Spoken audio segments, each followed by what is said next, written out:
Hello అండి, కుమారి ఆంధ్ర రుచులకి స్వాగతం. ఈరోజు మనం ఇదిగో నువ్వుపప్పు కారపొడి, నువ్వుపప్పు పొడి చేసుకుందాం. నువ్వుపప్పు వేయించుకొని, ఎండుమిర్చి వేయించుకొని, ఉప్పు వేసుకుని చేసేసుకోవడమే. దీంట్లో ఐరన్ ఉంటుంది బాగాను, ఎముకలు గట్టిగా ఉంటాయి, ఎముకలు నరాలు గట్టిగా ఉంటాయి. డాక్టర్ చెప్తున్నారు కదా, కీళ్ళ నొప్పులు తగ్గాలంటే నువ్వుపప్పు వాడాలని. ప్రాసెస్ ఏంటంటే, మేము కూడా ఒక డబ్బాలో ఒక నువ్వుపప్పు ఇలా చేసేసుకుని డైనింగ్ టేబుల్ మీద పెట్టుకుంటాం. రోజు అన్నంలో వేసుకుంటాం. కాళ్ళు నొప్పులు అవి ఇదివరకటంతగా కాకుండా తగ్గాయి కొంచెం. మీరు కూడా వాడి చూసుకోండి. ఇదిగో నువ్వుపప్పు వేయించుకుందాం.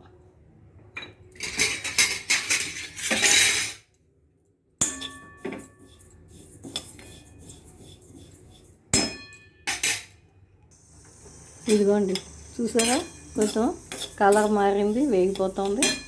అప్పుడు ఈ ఎండుమిర్చి కూడా వేసేసుకుందాం. ఎండుమిర్చి వేసుకుని సరిపడ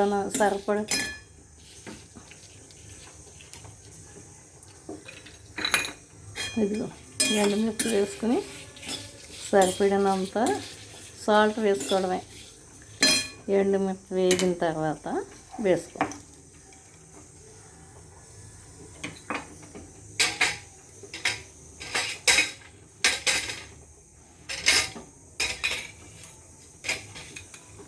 ఇదిగో ఈ సాల్ట్ వేసుకుందాం, సరిపోతుంది.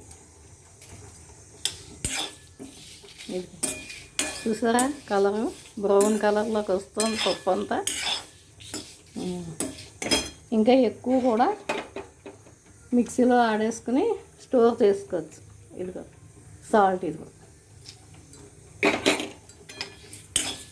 కొంచెం బాగా సాల్ట్ కూడా వేగితే బాగుంటుంది.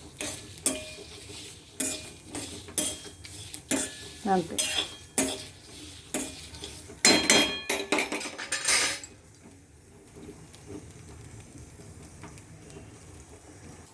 ఇదిగోండి, ప్లేట్లోకి